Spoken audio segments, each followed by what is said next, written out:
and about mercy. It felt very strange coming from his lips. I stared myself in the mirror a lot of the times, and maybe I do look like him, maybe.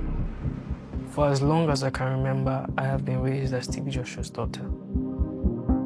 I knew the child, Ajoke, right from birth.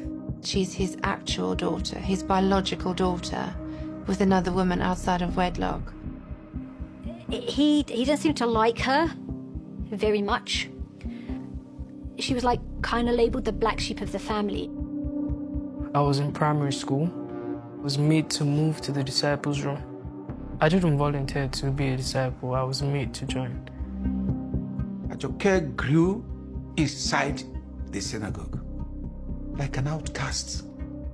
I think he wanted to keep her a secret. I don't think he wanted anyone to know who she was. The message about Ajoke was that she had terrible evil spirits that needed to be driven out. There was a time in the disciples' meetings, he said that people could beat her. Anyone in the female dormitory could just hit her, and I saw people just walking in, just slapping her as they walked past. Ajoke, little thing, you see someone, you slap her.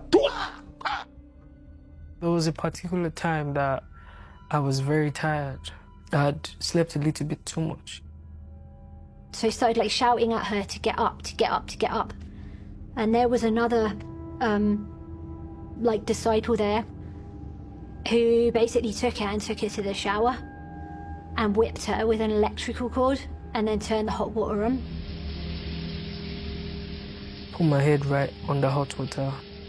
I was screaming at the top of my voice. I just let the water run on my head for a very long time. We're talking about years and years of abuse, consistent abuse, abuse that wasn't ending. He hated her, and he punished her for being born. Her existence was probably the biggest threat to his reputation. I couldn't even have an identity. That kind of pain cannot be put into words. I felt like, you know what, maybe I really don't deserve to be alive. What's her fault? What has that girl done? It pains me. She was still very young that time. Can you imagine how heartless we were?